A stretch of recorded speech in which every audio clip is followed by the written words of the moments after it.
आपको बताने वाले हैं कि नेट बैंकिंग क्या है।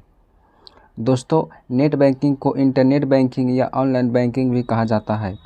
दोस्तों, आज के इस वीडियो में हम आपको बताएंगे कि नेट बैंकिंग क्या है, नेट बैंकिंग की सुविधा कैसे मिलती है, नेट बैंकिंग की लाभ, नेट बैंकिंग के नुकसान, नेट बैंकिंग का इस्तेमाल करते समय सावधानियाँ, नेट बैंकिंग सुविधा पाने के लिए खर्चे, नेट बैंकिंग की सुविधा प्रदान करने वाले बैंक। दोस्तों, तो चलिए एक एक करके सभी के बारे में हम आपको बताते हैं। दोस्तों, अगर आप इस चैनल पर पहली बार आए हैं तो हमारे इस चैनल को सब्सक्राइब ज़रूर कर लें और साथ में बगल वाले बेल आइकन को भी दबाना ना भूलें। तो चलिए शुरू करते हैं। नेट बैंकिंग क्या है? नेट बैंकिंग बैंक द्वारा दी जाने वाली ऐसी सुविधा है जिसकी मदद से आप घर बैठे इंटरनेट के माध्यम से अपने बैंक खाते से जुड़े बहुत से काम कर सकते हैं, जैसे ऑनलाइन शॉपिंग करना, किसी दूसरे के खाते में पैसे ट्रांसफ़र करना, ऑनलाइन टिकट बुक करना जैसी बहुत से काम इंटरनेट बैंकिंग द्वारा संभव हो सका है। दोस्तों, अब मैं बात करता हूं कि नेट बैंकिंग की सुविधा कैसे मिलती है।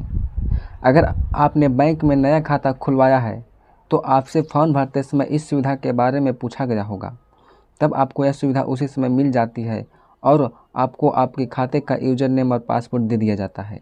लेकिन आपने खाता खुलवाते समय इस सुविधा की मांग नहीं की थी तो आपको ब्रांच जाकर इसके लिए फॉर्म भरना होगा, जिसके बाद आपको यह सुविधा मिल जाएगी। दोस्तों, अब बात करते हैं कि नेट बैंकिंग के क्या लाभ है। दोस्तों, नेट बैंकिंग से आप लगभग वह सभी काम कर सकते हैं जो आपको बैंक जाकर करना पड़ता है। जैसे इंटरनेट बैंकिंग के माध्यम से आप ऑनलाइन ही passbook, debit card, credit card नया बनवाना अथवा पुराने कार्ड को बदलवाने जैसे काम कर सकते हैं। इसके लिए आपको बैंक नहीं जाना पड़ेगा।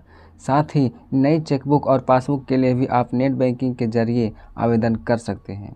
इस सुविधा से आप अपने खाते का बैलेंस चेक कर सकते हैं और साथ ही साथ आपके खाते में होने वाले प्रत्येक लेन देन का ब्यौरा आपको नेट बैंकिंग के माध्यम से मिल जाता है।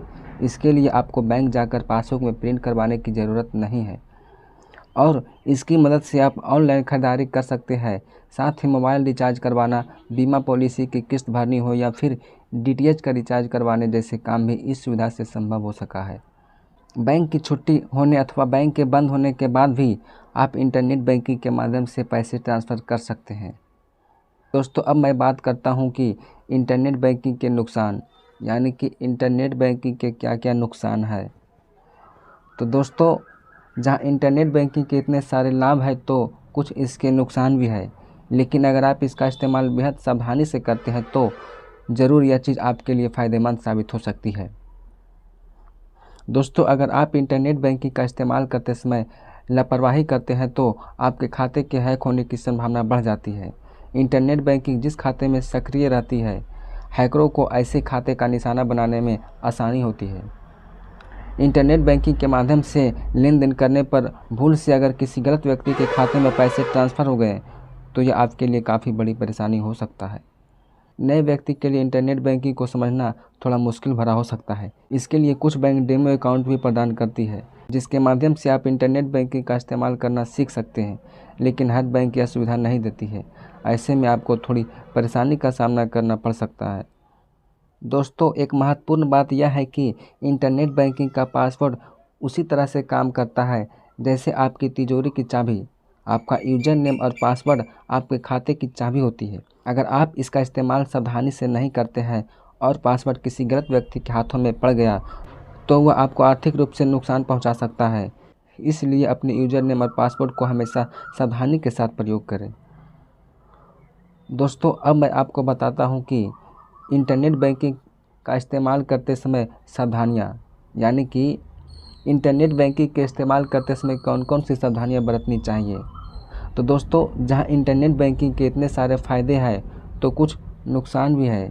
इससे बचना बेहद ज़रूरी है।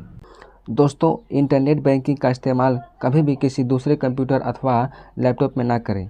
केवल अपने कंप्यूटर पर ही इसका इस्तेमाल करें। किसी साइबर कैफ़े और सार्वजनिक कंप्यूटर पर इंटरनेट बैंकिंग का इस्तेमाल करने से आपके खाते के हैक होने की संभावना बढ़ जाती है। इसलिए ऐसा करने से बचें और अपने खाते की जानकारी किसी के साथ साझा ना करें और खाते के पासवर्ड कहीं पर भी लिख कर ना रखें। ऐसा करने पर आपका कोई दुरुपयोग कर सकता है, जिस वजह से आपको काफ़ी नुकसान सहना पड़ सकता है। दोस्तों, जब आप नेट बैंकिंग का इस्तेमाल नहीं कर रहे हैं तो उस समय बैंक की वेबसाइट से लॉग आउट कर दें दोस्तों, और नियमित अंतराल के बाद अपने बैंक खाते का पासवर्ड बदलते रहें।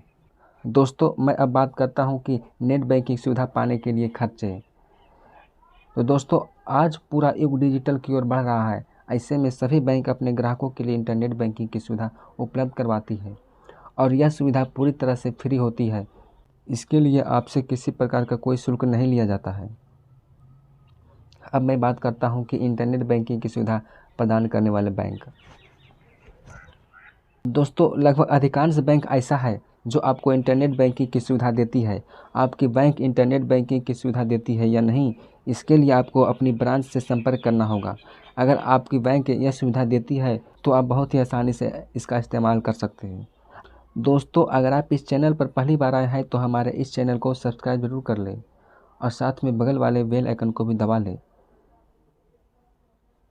Thanks for your watching this videos. जय हिंद दोस्तों।